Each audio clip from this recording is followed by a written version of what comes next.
Buenas noches con todos. Continuando con la programación, se tiene la siguiente ponencia a cargo del doctor Miguel Ángel Yangari Souza. Él es investigador asociado del Centro de Modelización Matemática de la Escuela Politécnica de Quito, Ecuador. Miguel es doctor en Ciencias de la Ingeniería, mención Modelamiento Matemático de la Universidad de Chile. Doctor en Matemáticas Aplicadas en la Universidad Paul Sabatier, Toulouse, Francia, ambas en el 2014. Ha hecho varias estadías de investigación. En el 2012, en el Instituto de Matemática de Toulouse, Francia.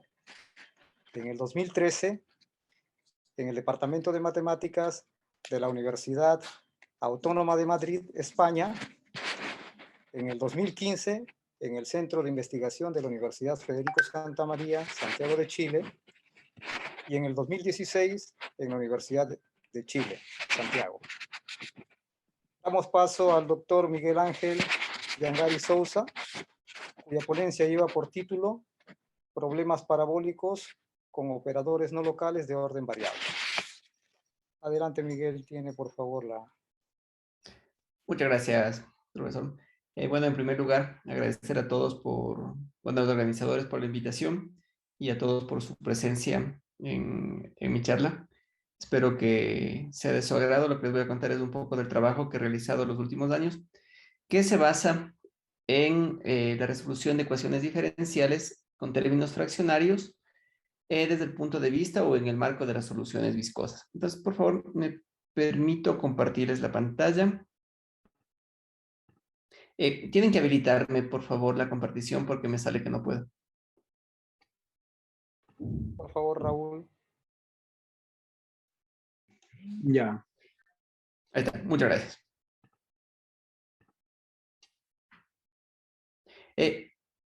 Una consulta, ¿se ve como diapositiva o está como documento? ¿Sí está bien? Ya. Sí, está bien como diapositiva. Ya, perfecto, muchas gracias, César y Manuel.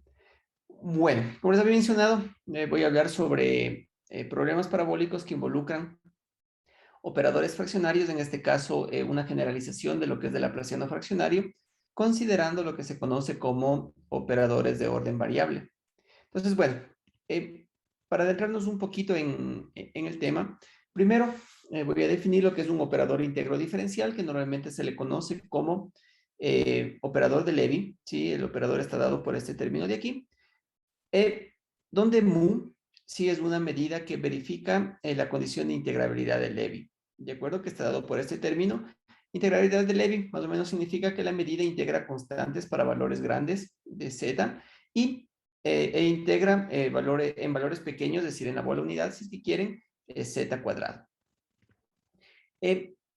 Condiciones extra respecto a este operador, si es que no es una medida simétrica, uno puede quitar, o mejor dicho, no quitar, sino que ese último término se anula, si ese término es considerado como un término de compensación, también llamado como compensador, y como un caso mucho más particular, si es que la medida está dado por este término, es decir, por este kernel, tenemos que justamente este operador de Levy coincide con el famoso laplaciano fraccionario, ¿sí?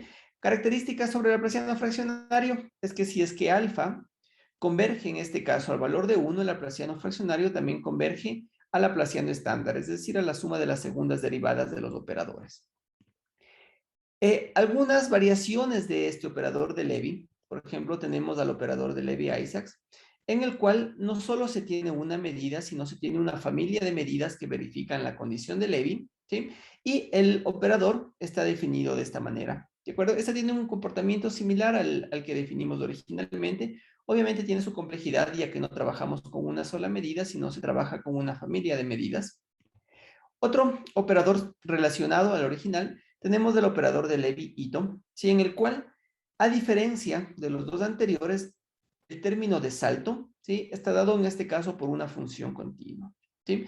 Obviamente se necesitan aquí más condiciones, aquí únicamente he puesto continuidad, pero para poder trabajar con ellos se necesitan ciertas condiciones de integrabilidad de este término de salto J, que bueno, se relaciona con ciertos procesos estocásticos y los saltos que dan justamente las partículas.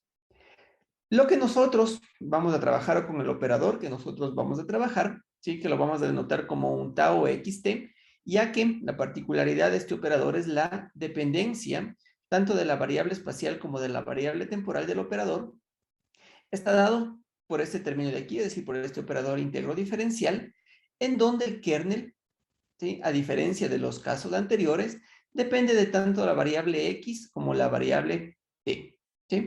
Este kernel va a ser nuevamente una función continua, va a ser un término positivo y acotado por esta potencia que se presenta aquí, ¿sí? Características que tiene este exponente, ¿sí? Es que está entre el intervalo 0,1, es decir, toma valores continuamente entre el valor de 0 y 1. Como casos particulares, ¿sí? Si es que la medida es simétrica, nuevamente este término de compensación se hace 0, justamente por la simetría, y más aún, considerando que K es justamente este kernel, es decir, el valor limítrofe superior que podría tomar este valor, a tau x normalmente se le conoce como un laplaciano fraccionario de orden variable. Principalmente de orden variable, puesto que justamente el índice, ¿sí?, varía no solo respecto al tiempo ni al espacio, sino también a la variable de integración z. ¿De acuerdo? Eso se ha visto en ciertos modelos que se adapta mejor a los fenómenos, ya que el índice va variando dependiendo del punto en el cual se esté estudiando el problema. Nuevamente, como caso muy particular, si es que alfa es una constante, se le conoce como el laplaciano fraccionario.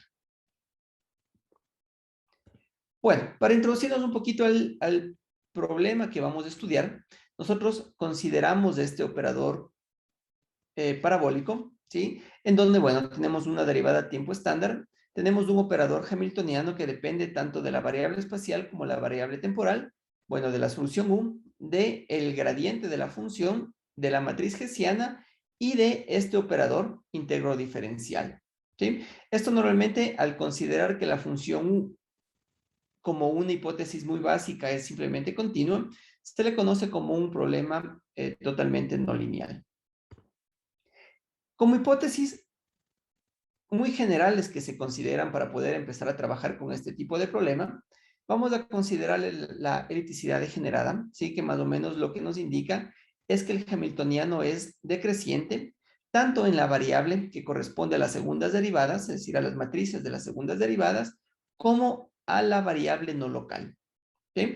También vamos a suponer que el hamiltoniano verifica la propiedad, o mejor dicho, que es una función propia, en el sentido de que podemos considerar la existencia de una constante mayor o igual que 0, tal que el hamiltoniano verifica esta condición de aquí.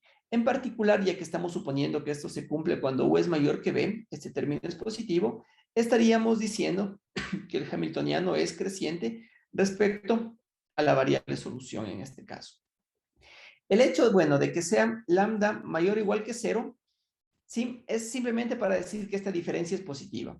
Pero cuando la constante es estrictamente positiva, eso nos permite demostrar que las soluciones de nuestro problema son soluciones acotadas y también nos permite probar la convergencia de la solución del problema parabólico al problema de estado estable. ¿De acuerdo? Entonces, la positividad de esta constante es muy importante para los fines que seguimos en este estudio.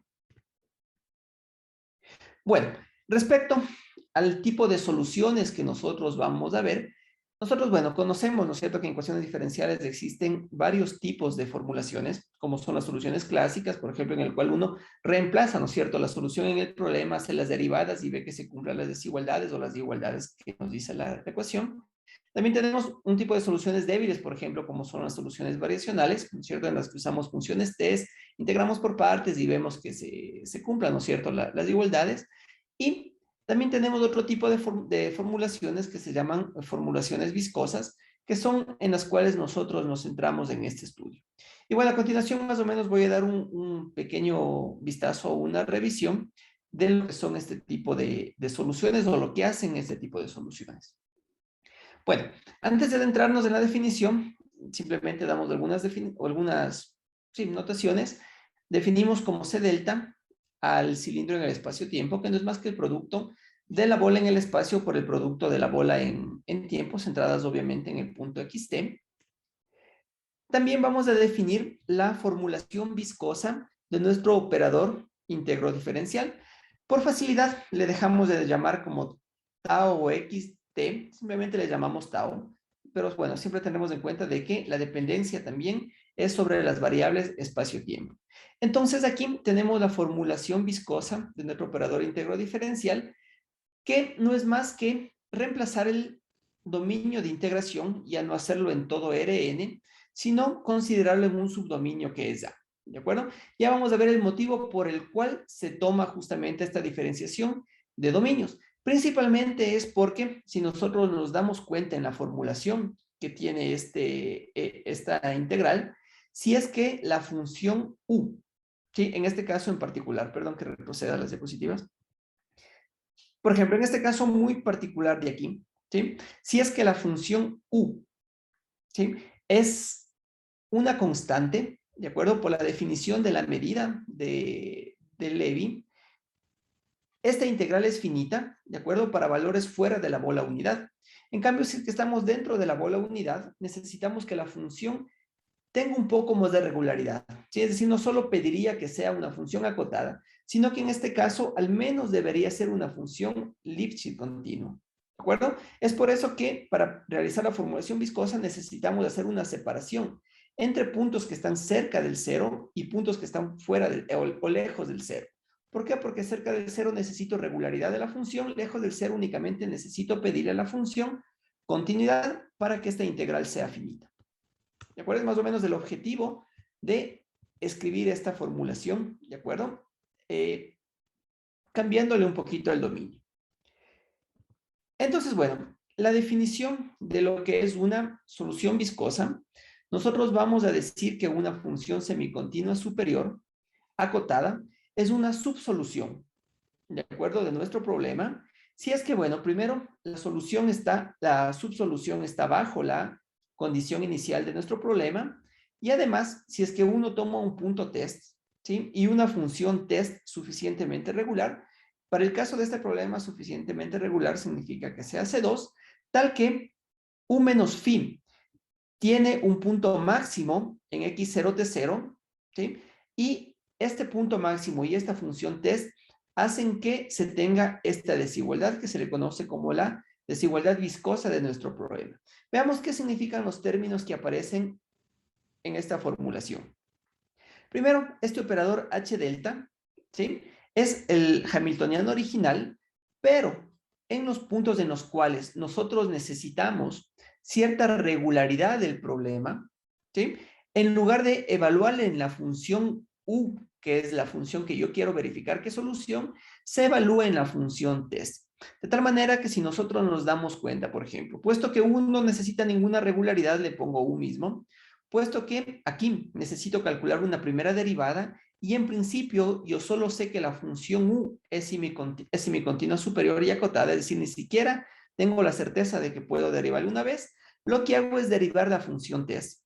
De igual manera aquí derivo dos veces la función test y aquí tengo una formulación viscosa, ¿de acuerdo? Para mi operador íntegro diferencial. ¿Qué es lo que hace la formulación viscosa de este operador íntegro diferencial? Como había mencionado, cerca del punto cero, uno necesita cierta regularidad respecto a la función que vamos a evaluar para que la integral sea finita. En este caso, nuevamente le evaluamos al operador íntegro diferencial en la función phi, de tal forma que al ser la función C2, obviamente es continua, obviamente es Lipschitz, ¿sí? O Holder, no sé, bastaría que sea en Holder en algún índice. Y esta integral, o mejor dicho, no Holder, perdón, Lipschitz continua localmente, de tal forma que esto sea finito y fuera de la bola, ¿no es cierto? Es decir, de puntos que están relativamente lejos del origen, puedo evaluarle en la función U, ya que como había mencionado, basta tener un tipo de acotamiento. Sí, y en este caso justamente U es una función acotada, ¿de acuerdo? Que sea semicontinua inferior significa que la desigualdad se cumple con menor o igual, que sea subsolución significa que la desigualdad se cumpla con menor o igual, que sea supersolución significa que la desigualdad se cumple con mayor o igual. obviamente diremos que algo es una solución si es que esta desigualdad se cumple con igualdad, para la redundancia. Entonces, bueno, algunos aspectos importantes respecto a esta formulación, ¿sí? Es que si nosotros consideramos que, por ejemplo, el punto x0, t0 es un punto máximo, ¿sí? Obviamente, de b menos phi, donde ves la solución que estamos tratando de probar, phi va a ser la función test, ¿de acuerdo? Y el punto t0 es un punto test. Entonces, tenemos este tipo de monotonía, ¿de acuerdo? Con respecto a la evaluación de nuestra formulación viscosa del operador íntegro diferencial. ¿De acuerdo? Es decir, mientras más grande es la bola en la cual se obtiene el máximo, ¿sí? También se tiene un crecimiento en el valor del operador íntegro diferencial. De igual manera, si es que el punto x0, t0 es un punto mínimo, tenemos la desigualdad contraria respecto a las longitudes de la bola en la que se está trabajando. Eso principalmente nos sirve al momento de probar existencia y unicidad, puesto que muchas veces uno tiene que tomar máximos de funciones y debe asegurarse que los máximos no caigan en la frontera del conjunto o de la bola. Entonces, el truquito aquí es achicarnos un poco en la bola, tener certeza, ¿no es cierto?, de que así caigan los puntos máximos en el filo o en la frontera de la bola más pequeña, siguen estando dentro, ¿no es cierto?, o en el interior de la bola un poquito más grande y nos permiten, ¿no es cierto?, trabajar de manera tranquila, digamos, sin problemas. Entonces, este resultado es más o menos un detalle técnico que nos sirve para trabajar en el problema. Además de algo importante, que es algo natural en la formulación viscosa, uno puede siempre suponer que tanto la función b como la función phi se tocan en el punto x0, t0, y además uno siempre puede suponer, por ejemplo, que el punto x0, t0 es un máximo estricto, o un mínimo estricto, dependiendo si es que es una supersolución, ¿de acuerdo? De la función b menos phi. ¿De acuerdo? Eso nuevamente nos ayuda mucho justamente para evitarnos un montón de términos de error, ¿sí? Que automáticamente, reformulando la definición de función viscosa, se los puede eliminar. Además, existe una idea bastante interesante, sí, que la usamos aquí en algunas ocasiones, que es la idea de Arizawa, en el cual nos dice que si es que uno toma una función test C2 acotada, pero que tiene un máximo global de B menos phi en el punto X0, T0, uno puede escribir la formulación viscosa, ¿de acuerdo?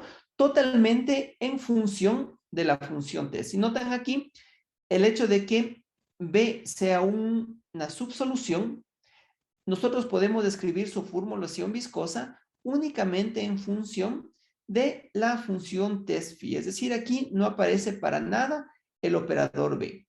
La importancia de trabajar todo con el operador phi es que justamente todos los cálculos ya no se vuelven viscosos, sino se vuelven clásicos, ¿sí? Como pueden ver aquí, no tenemos una formulación viscosa del problema, sino directamente estoy aplicando el operador íntegro diferencial a la función phi. ¿De acuerdo? Lo cual nos ayuda un montón en los cálculos, cuando se puede hacer obviamente este procedimiento. Bueno, para la existencia de soluciones de nuestro problema, lo que nosotros usamos es una adaptación del método de Perron, ¿sí? El cual fue introducido por Ishii en el 87, justamente para operadores no locales, y en este caso lo que nosotros hacemos es una adaptación para operadores íntegro diferenciales en el cual los índices no son constantes, es decir, en el cual tenemos un operador de orden variable.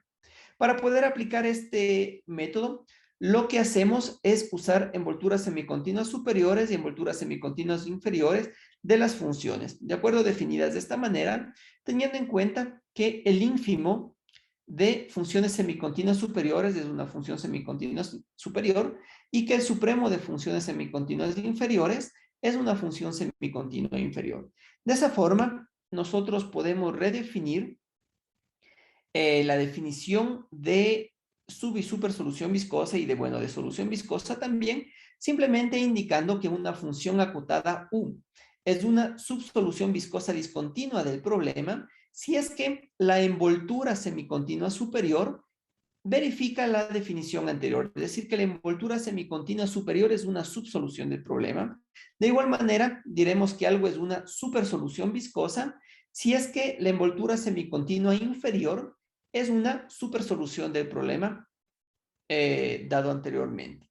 ¿De acuerdo? Es decir, de aquí en adelante vamos a trabajar con las envolturas. ¿Por qué trabajamos con las envolturas? Porque nosotros a priori no conocemos la regularidad del problema. Es decir, nosotros vamos a tomar una función U, le vamos a tratar de ver si es que verifica las condiciones, ¿de acuerdo? Es decir, si es que verifica o no la formulación viscosa del problema, pero nosotros no sabemos la regularidad, es decir, no sabemos si es que es semicontinuo superior, si es semicontinuo inferior a priori. Por lo tanto, al tomar nosotros este tipo de regularización, que es una envoltura semicontinua, ya sea superior o inferior, nos aseguramos que es al menos semicontinua superior o semicontinua inferior sus envolturas, y de esa manera podemos aplicar la definición anterior y todo el proceso estándar que se establece a continuación. Entonces, bueno, el método de Perron, en ideas muy generales, este es un método que se puede utilizar para muchos problemas, en particular se adapta muy bien para este tipo de formulación. Lo que hacemos es por el momento suponer que existe una sub y una super solución de mi problema acotadas, ¿de acuerdo? Y definimos el conjunto lambda, que va a ser el conjunto de todas las funciones cuya envoltura semicontinua superior verifica, obviamente, la formulación de subsolución viscosa, pero además está metida entre esta subsolución y esta supersolución que damos por conocidas. Entonces, el proceso lo que nos indica es que si es que uno define U como el supremo de absolutamente todas estas subsoluciones, uno puede probar, ¿de acuerdo?, que este supremo de subsoluciones sigue siendo una subsolución de mi problema. Y además, por la definición, perdón, está metida entre la subsolución conocida y la supersolución conocida. ¿De acuerdo? Es decir, si es que yo por A o B logro encontrar una subsolución y una supersolución de mi problema, lo que puedo es generarme la subsolución más grande que está metida entre estas dos. Y no solo eso, el método de Perron, ¿sí?, lo que me permite o lo que desarrollamos en este artículo es demostrar que esta supersolución, es decir, la supersolución más grande que está en este conjunto lambda, no solo es subsolución, sino que también es una supersolución, lo cual estaría indicando que el supremo de las subsoluciones es una solución de mi problema. Y es justamente lo que dice el método de Perron, ¿no es cierto? Es decir, si yo puedo encontrar una supersolución del problema, puedo encontrar una subsolución del problema, por ahí en la mitad puedo encontrar una solución. Y es justamente lo que estamos desarrollando para este caso de esta formulación viscosa de este problema. ¿Cuál es la idea para demostrar que U es una supersolución? Lo que hacemos es probar por absurdo, ¿no es cierto? Negamos la hipótesis de que U, la envoltura semicontinua superior, es una supersolución, y siguiendo la idea de Arizaba, tenemos obviamente la existencia de una función test phi, un punto test x0, t0, tal que tienen un mínimo global estricto de esta función y se tiene esta formulación viscosa, ¿de acuerdo? En vista de que obviamente todos los términos que aparecen aquí son continuos, es decir, forman una función continua, uno lo que aprovecha de esa propiedad de continuidad para moverse un poquito alrededor del punto x0, t0 sin perder esta desigualdad de aquí. Por tanto, si nosotros definimos una función phi tilde, ¿sí?, que es la misma función phi original, pero perturbado un poquito, me refiero a un épsilon por ahí chiquito, ¿no es cierto?, que nos va a permitir seguir manteniendo la desigualdad anterior, pero para esta nueva función modificada o con esta pequeña variación. ¿De acuerdo? Al momento de tener esta nueva variación, ¿no?, esta nueva, formulación viscosa para esta función phi tilde, lo que nosotros podemos hacer es definir ahora una nueva función W, que va a ser casi la misma función phi, solo que también perturbada un poquito, de acuerdo con un épsilon, dentro de esta bola. ¿Qué nos permite probar esto? Lo que podemos demostrar es que esta nueva función que definimos W es una subsolución viscosa de mi problema que pertenece a lambda, ¿de acuerdo? Y además, uno puede demostrar que en el punto x0, t0, justamente esta nueva función es estrictamente mayor que la función original. De tal manera que lo que se puede probar es justamente que esta función W contradice la maximalidad de la función U. Recordemos que U era la subsolución más grande de lambda.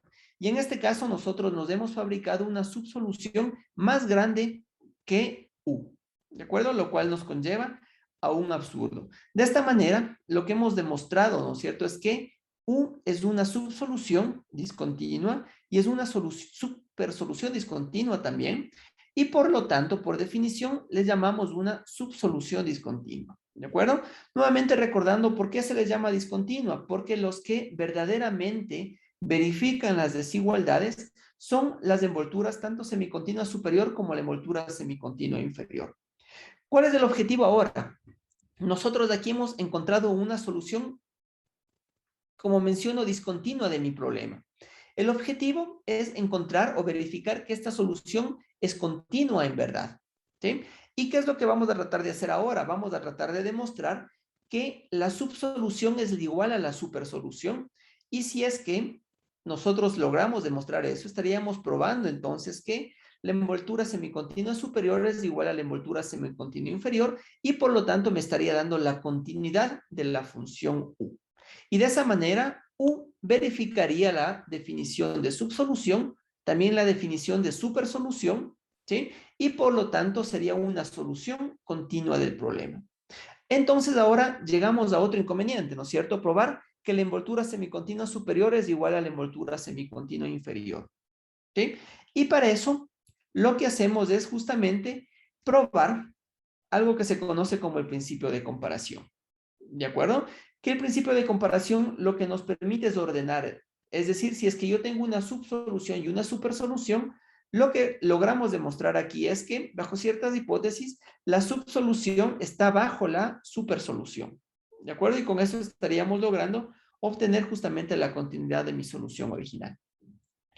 Para probar el principio de comparación, ¿sí?, ya necesito otras hipótesis un poquito más fuertes. Noten que la existencia de una solución discontinua casi no necesita hipótesis de mi problema, ¿sí? Es decir, simplemente usamos la monotonía o la elipticidad degenerada, y también, ¿no es cierto?, el hecho de que el hamiltoniano es una función propia, que son condiciones sumamente estándar en este tipo de problemas. Ahora, como menciono, para el principio de comparación, necesitaríamos hipótesis un poquito más fuertes, como son, por ejemplo, una hipótesis de regularidad, la cual nos indica que el hamiltoniano necesitamos considerar que es una función Lipschitz continua en la variable L, es decir, en el operador no local, uniformemente con respecto a las otras variables. También vamos a suponer que el hamiltoniano verifica dos condiciones, ¿sí? Totalmente distintas, ¿no? Es decir, o bien verifica las propiedades de Hamilton-Jacobi, lo cual me dice que si es que puedo encontrar dos matrices de X, Y que verifican esta desigualdad matricial, ¿sí? Les voy a explicar de dónde sale esta desigualdad, que se la conoce como desigualdad matricial de Ising-Jensen, ¿sí? Si es que tenemos dos matrices que verifican esta desigualdad, entonces el hamiltoniano verifica este acotamiento o tiene este tipo de acotamiento. Lo importante de esta estimación es que el término que corresponde al gradiente es un término lineal, ¿sí? En cambio, nosotros también podemos asumir otro tipo de problemas totalmente distintos, que son problemas de gradiente coercivo, que me dicen si nuevamente puedo encontrar dos matrices que verifican la condición matricial de Ising-Jensen. Entonces el hamiltoniano tiene este tipo de estimación en el cual, ¿sí?, el término que corresponde al gradiente es superlineal, es decir, existe una constante m tal que se tiene este acotamiento con el gradiente elevado a la m. ¿De acuerdo? Este término de aquí, esta matriz, ¿sí?, que se la ve así toda rara, ¿de acuerdo?, nace naturalmente en el momento de probar el principio de comparación y usar un método que se le conoce como desdoblamiento de variables. Si existe un resultado de Bardes-Ingber en el cual me indica que bajo un proceso estándar de desdoblamiento de variables, justamente uno puede encontrar dos matrices que verifican esta propiedad de aquí, ¿de acuerdo? Y nos permite entonces naturalmente o usar la propiedad de Hamilton-Jacobi o usar el gradiente coercivo, ¿sí? ¿Qué significa esta desigualdad dentro del teorema de Bardes-Ingber? Lo que me indica que si es que yo calculo tanto la segunda derivada, ¿sí?, tanto de una subsolución como de una supersolución, el teorema de Wallerstein-Imbert lo que me dice es que yo puedo encontrar dos matrices que justamente verifican esta propiedad de aquí. Si estos términos gamma y beta, dentro de este teorema lo que me indica es que están muy cercanas a las matrices originales de las derivadas, ¿de acuerdo? Y aunque yo no pueda escribir las formulaciones de sub y supersolución exactamente de la segunda derivada de la supersolución o de la segunda derivada de la supersolución, sí puedo tener una formulación variacional de las matrices cercanas que son X y Y. ¿De acuerdo? Entonces, ese es de donde aparece esta desigualdad matricial. Otra hipótesis que necesitamos, bueno, es una hipótesis estándar de acotamiento que nos dice que el hamiltoniano es localmente acotado. Y finalmente, necesitamos una propiedad de integrabilidad que nos permita de alguna manera manejar la dependencia del kernel de las variables tanto espacial y temporal con la cual estamos trabajando, que es justamente la novedad de este trabajo, ¿no? Entonces, lo que solicitamos aquí es que esta diferencia del kernel, ¿de acuerdo? Integrada en la bola unidad tenga este tipo de acotamiento. Noten que si es que, por ejemplo, el kernel no depende de las variables de xt, es decir, no es un kernel estándar, ¿no es cierto? Que no es de orden variable, esto automáticamente es cero y se cumple esta desigualdad trivialmente. ¿Sí? Ya vamos a ver ejemplos de qué tipo de kernel deberían, o qué hipótesis debería satisfacer el kernel para tener este tipo de integrabilidad, que son, bueno, son hipótesis bastante estándar. Un ejemplo del operador de Hamilton-Jacobi es que se adaptan, ¿no es cierto?, a la formulación anterior. Puede ser, por ejemplo, esto de aquí. Como menciono, algo importante es que el término del gradiente, que es el que normalmente maneja las demostraciones del principio de comparación, en este caso es lineal. De igual manera, un ejemplo de un operador hamiltoniano que verifica condiciones de gradiente coercivo está dado de esta manera. ¿Sí? Este tipo de operador verifica justamente las hipótesis anteriores y obviamente aparece aquí, ¿no es cierto?, la dependencia del hamiltoniano de un término de un exponente positivo n. Ejemplos de kernels, ¿no es cierto?, que verifican las hipótesis K1, ¿sí? Es, por ejemplo, en el caso de que el operador K sea distinto, de acuerdo, de esta potencia, basta considerar, por ejemplo, que K es Lipschitz continuo en las variables de xt, uniformemente con la variable z, automáticamente se tiene la hipótesis K1, y en el caso, por ejemplo, en el que el kernel es justamente esto de aquí, es decir, si estamos trabajando exactamente con un operador, un laplaciano fraccionario de orden variable, lo que nos bastaría solicitar es que el exponente también verifique un tipo de Lipschitz continuidad en donde la constante, ¿sí?, depende de z, ¿sí? O puede no depender de z, da lo mismo. En este caso, como un ejemplo, se dice que z podría ser de esta forma y de esa manera el operador K verifica las hipótesis K sub 1. ¿Sí? De manera muy particular, si es que nuevamente alfa es una constante, es decir, estaríamos hablando del caso general de un operador laplaciano fraccionario, al ser alfa constante se verifica obviamente esta condición de una manera trivial. Como resultados técnicos, ¿sí?, que necesitamos para probar el principio de comparación, que lo vamos a establecer en un momento, tenemos que, si nosotros tenemos que U es una subsolución viscosa del problema y le perturbamos en tiempo, ¿no es cierto?, con esta término lineal, entonces W definida como la subsolución original menos NT sigue siendo una subsolución viscosa de mi problema, pero es una subsolución viscosa de un problema perturbado. Noten que aquí me aparece este término eta. ¿Sí? De igual manera, si es que ahora nosotros consideramos una constante mu que se mueve entre el intervalo 0 y 1 y nosotros le perturbamos a la subsolución multiplicándole por este término u, nosotros tenemos que ahora W dado por mu multiplicado por u es nuevamente una subsolución en el sentido viscoso de este nuevo problema perturbado. ¿De acuerdo? Este tipo, bueno, la primera perturbación lo que nos permite es justamente encontrar un término, si es que quieren un término de elipticidad que nos permite probar el principio de comparación, y este término mu que aparece aquí, de igual manera nos permite trabajar cuando estamos suponiendo que el hamiltoniano verifica condiciones de un gradiente coercivo, y lo que nos permite, digamos, es de alguna manera controlar el crecimiento del término del gradiente. Sí que es normalmente un término que es muy difícil de controlar, pero con este término mu, sí, se lo puede manejar. ¿De acuerdo? En el momento de que mu tiende a ser 0, por ejemplo, o cosas por el estilo. Bueno, también consideramos si es que phi es una función C2 acotada, y definimos, ¿no es cierto?, esta formulación como phi beta, como el phi evaluado en beta x. Tenemos, ¿no es cierto?, como características de este tipo de función, que la primera derivada, bueno, está acotada por una constante por el término beta. La segunda derivada está acotada por una constante por beta al cuadrado, y el operador íntegro diferencial está acotado por un término, ¿de acuerdo? Es decir, por una O de Landau que depende de beta. Es decir, en pocas palabras, cuando beta tiende a ser 0, este término también se va a 0.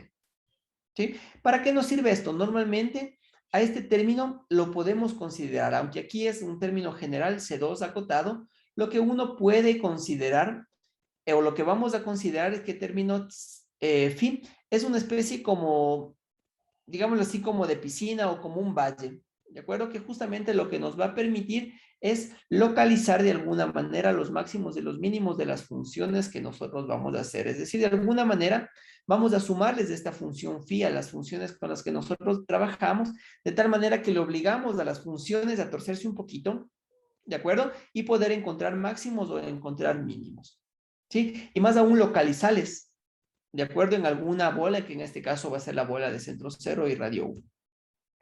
Entonces, el principio de comparación, bueno, nos dice que si que se verifican las hipótesis que mencionamos hace un momento, y se cumple o la hipótesis de Hamilton-Jacobi, o se cumple la hipótesis de gradiente coercivo, es decir, una de las dos, ¿sí?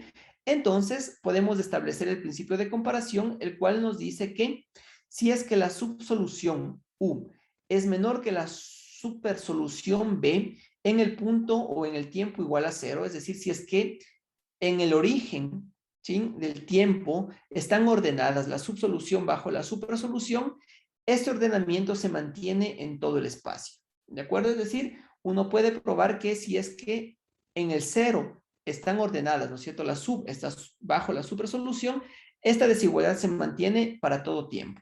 Entonces, bueno, ideas generales, sí, nuevamente si es una perturbación, las dos que notamos anteriormente, como menciono, U asterisco, en el caso de que sea Hamilton-Jacobi, va a ser 1. En el que sea de gradiente coercivo, lo multiplico con 1. Como menciono, esto lo que me permite es, de alguna manera, manejar o mermar un poco el crecimiento del término de gradiente. Y, bueno, también consideramos una función phi, que, como menciono, es como una especie como de valle, ¿no?, que nos permite localizar, en este caso, un máximo o un mínimo. Entonces, por absurdo, suponemos que este término de aquí es estrictamente positivo, ¿sí? Y lo que hacemos es aprovechar, ¿no es cierto?, que este término es estrictamente positivo, por lo tanto podemos encontrar un máximo, para hacer un proceso de desdoblamiento de variables. ¿Qué es un proceso de desdoblamiento de variables? Definimos esta nueva función sim, en el cual están involucradas tanto la subsolución como la supersolución, y además aumentamos estos términos que aparecen aquí, donde a estos dos términos se les llama términos localizadores, ¿sí? Lo que hacen justamente es, si ustedes se dan cuenta, tanto este término como este término, si uno grafica, son de esta forma, ¿no? Por el signo menos, y lo que nos permite es justamente localizar nuevamente el máximo y el mínimo de estas funciones, ¿de acuerdo? Entonces yo puedo encontrar aquí que para cada gamma y para cada epsilon, esta función tiene un, a ver, en este caso tiene un máximo, ¿de acuerdo? Podemos encontrar un máximo de esta función. ¿Y qué es lo que hacemos?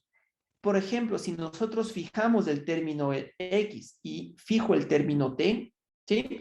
Por lo tanto, este término se vuelve constante, ¿no es cierto? Esto, el X está fijo, el T está fijo, y lo que puedo hacer aquí es usar la formulación viscosa para la subsolución B, ¿de acuerdo?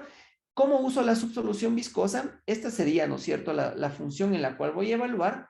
Esto es una constante, no afecta en nada, y esto vendría a ser mi función test. Noten que esto es un término C2, ¿de acuerdo? Que depende obviamente de las variables y s, ¿sí? Entonces, al usarle eso como función test, puedo escribir la formulación viscosa de la subsolución.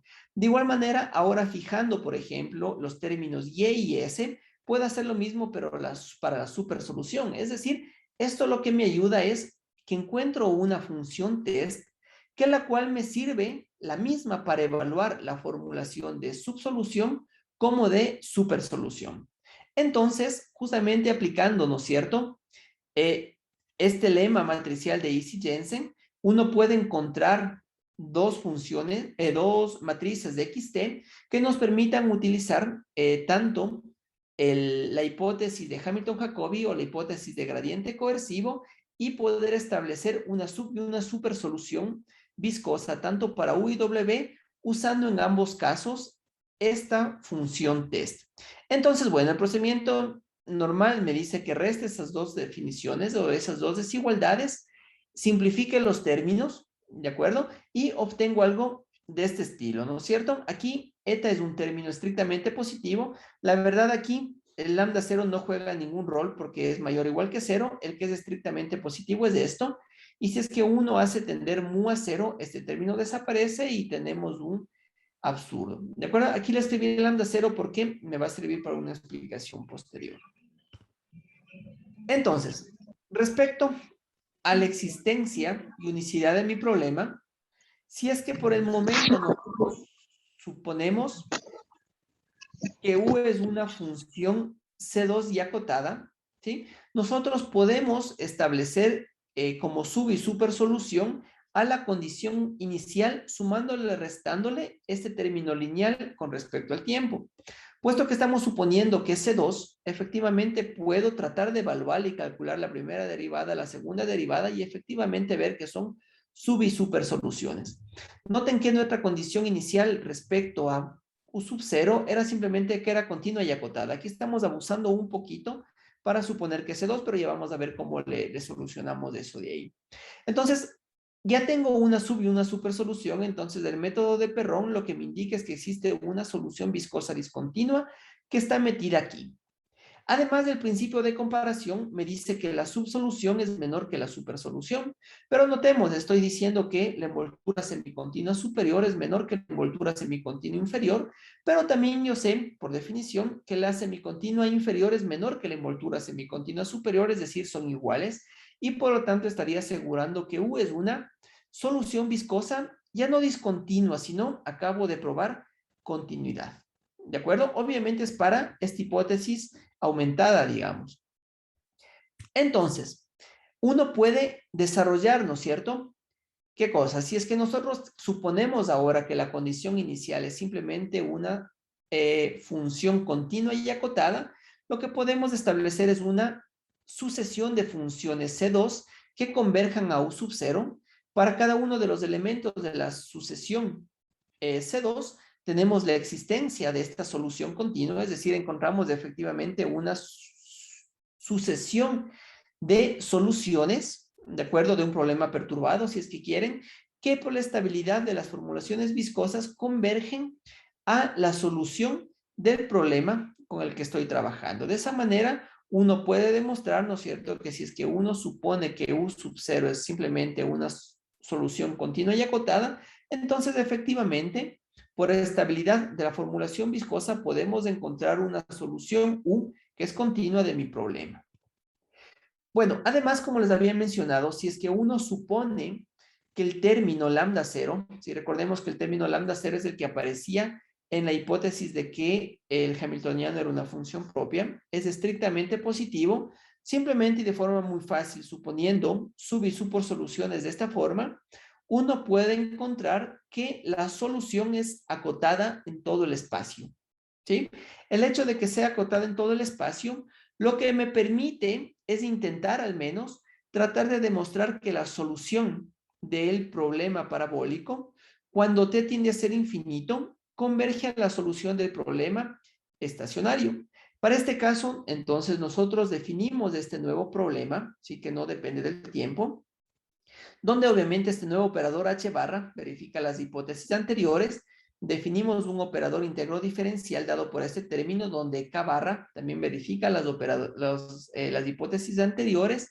Y si es que lambda 0 es estrictamente positivo, uno puede realizar el mismo proceso que hicimos anteriormente para el problema parabólico, pero para ahora este problema elíptico. Y llegamos a, bueno, las demostraciones son idénticas, si simplemente si es que quieren me borran lo que depende del tiempo. Y en la demostración de el principio de comparación, llegamos nuevamente a una desigualdad idéntica a esta, solo que no existe eta, ya que no existe tiempo, pero aquí lambda 0 es el que juega el papel de eta, si es que quieren, ya que como lambda 0 es estrictamente positivo, al hacerle tender mu a 1, este término desaparece y nuevamente llega a un absurdo. Y por lo tanto, nuevamente, para este problema estacionario, puedo encontrar existencia y unicidad de una única solución continua. ¿De acuerdo?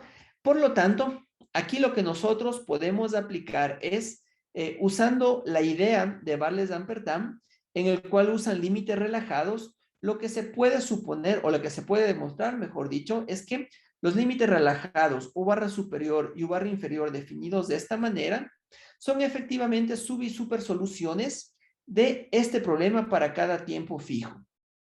¿De acuerdo? Es decir, si yo fijo el tiempo, puedo probar que esto es una supersolución, perdón, que esto es una subsolución, que esto es una supersolución de mi problema, y después, ¿sí?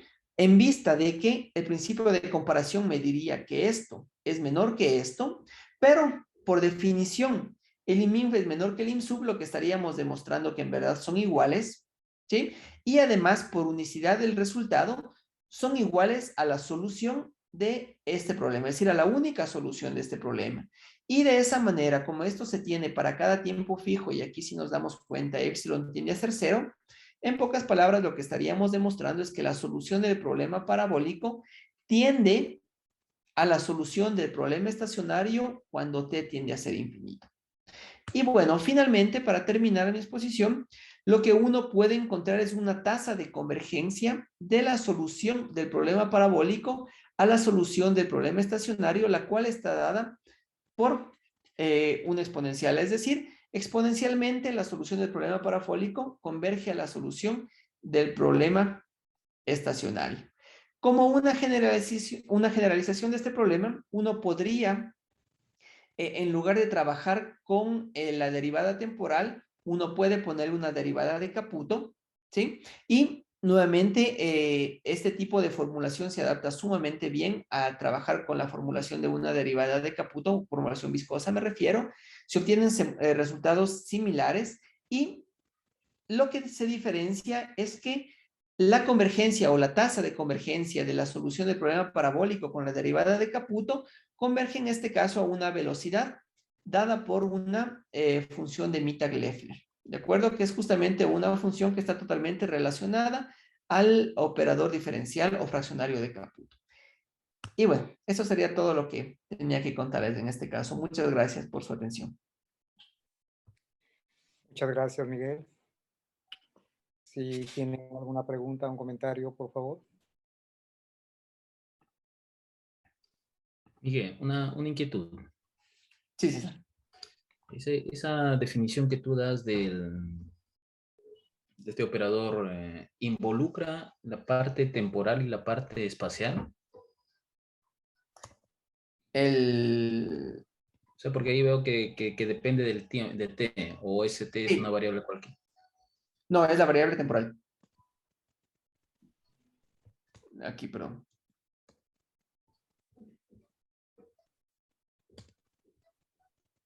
Sí, o sea, el índice o el exponente no solo depende de x, sino también puede variar en el tiempo. Ah, ya, pero solamente es el núcleo el que está involucrando a T, ¿no? El núcleo, sí, sí, justamente el núcleo. O sea, aquí se le puede ver más claro si es que cae es justamente esto. El núcleo específicamente es el que depende también depende del espacio y depende del tiempo.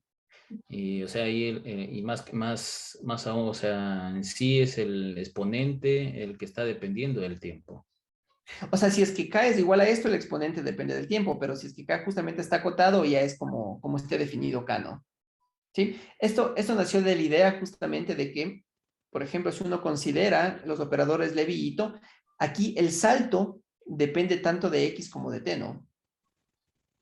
Sí, es decir, el salto con el que la partícula va moviéndose depende de la variable espacial y temporal. En este caso, el salto no depende de la variable espacial y temporal, pero sí, si es que quieren la medida, depende de XT. Ahí en ese caso, el operador con respecto a la variable t sigue siendo local, ¿no? ¿En dónde? O sea, cuando tú consideras ese tipo de operador, porque con respecto a la variable x o a la variable z es el caso no local, ¿no? Sí, así es. Y con respecto a t es el local. En principio sí. Ajá. Ah, ya. Está- Primera vez que estoy viendo eso de ahí, está interesante, ¿no? Que involucra las dos variables juntas, sí. Sí, sí, sí, es como lo nuevo, digamos. Ujú. Ya, amigo, gracias. Gracias. Gracias, César. Muy bien. ¿Alguna otra pregunta? Miguel, yo tengo una pregunta. Sí, a ver, Luis Fernando. Sí, Luis. ¿Me escuchas? ¿Sí? Sí, sí, sí. ¿Y este operador como con orden variable tiene espacios de Sobolev y todo ese tipo de teoría variacional? Sí, sí, o sea, no he trabajado con eso, pero cuando leía la teoría al respecto, sí, efectivamente existen como espacios de Sobolev fraccionarios de orden variable. Ah, Sí, no ok. sé muy bien las propiedades, pero sí existen, y existe la teoría detrás.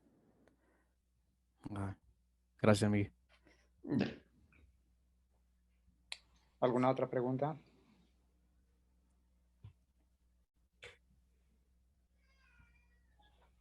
Bien, si no hay ninguna otra pregunta más, agradecemos a Miguel Ángel, Muchas un gracias. aporte virtual para él. Muchas Muchas gracias. gracias. Y están invitados para el día de mañana, nuevamente a las 3 p.m. Claro, es todo por el día de hoy y bueno, se les invita nuevamente al ciclo de conferencias del día de mañana. Mañana tenemos al doctor Claudio Honor Alves, al doctor Leandro Tavares, mi persona y el profesor Jefferson, que también tienen temas interesantes para poder presentar. Mañana entonces a las 3 de la tarde se da inicio, ¿verdad, Raúl? Sí, sí, sí. Mañana a las 3 reiniciamos nuevamente. Continuamos con el evento. Muchas gracias a los ponentes, gracias Miguel, Luis, José, Gracias. creo que el profesor Gracias. Claudio Honor y el profesor Olimpio creo que ya se retiraron, ¿no? Pero muchas gracias y gracias a todos los presentes por ser partícipes de este evento.